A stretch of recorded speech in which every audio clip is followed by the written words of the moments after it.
Поле битвы «Компьютер» в Мирном провели командный турнир по киберспорту. Соревнования прошли на базе Мирнинского политехнического института, где есть необходимое оборудование. Любителям виртуальных сражений при поддержке городских и региональных властей удалось собрать 18 команд и выявить сильнейших. Подробности далее. Такие соревнования в Мирном проводятся нечасто, хотя киберспорт в России уже давно признан официально. Зная это, мэрия города и районный комитет молодежи помогли любителям виртуальных игр провести турнир по игре Dota 2 на базе Мирнинского политехнического института. Это тот редкий случай, когда желания совпали с возможностями. Есть общая идея, есть общее стремление. На самом деле переживания такие, как будто...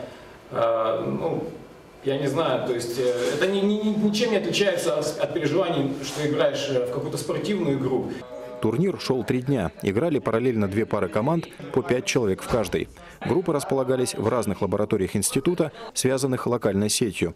Это гарантировало честную игру.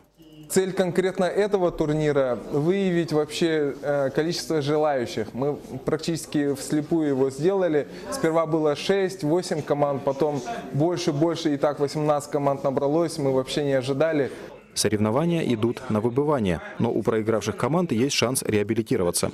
Они играют друг с другом, и уже сильнейшая группа так называемых лузеров встречается в финале с более сильным соперником.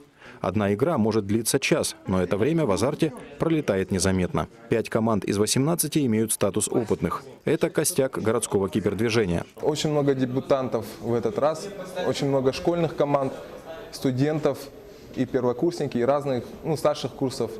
И участники МРТК, МПТИ, команда из Орлаха приехала к нам. Что же спортивного в киберспорте? С виду игроки сидят неподвижно, погрузившись в действия на мониторах.